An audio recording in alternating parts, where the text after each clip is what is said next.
उम्मेदवार लेखाज्यू शंकर सभा,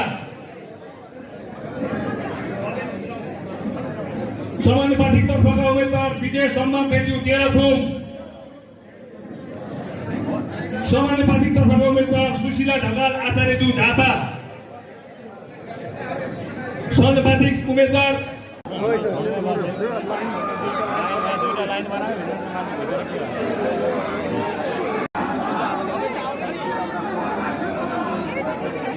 वेटिङ थोरै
भयो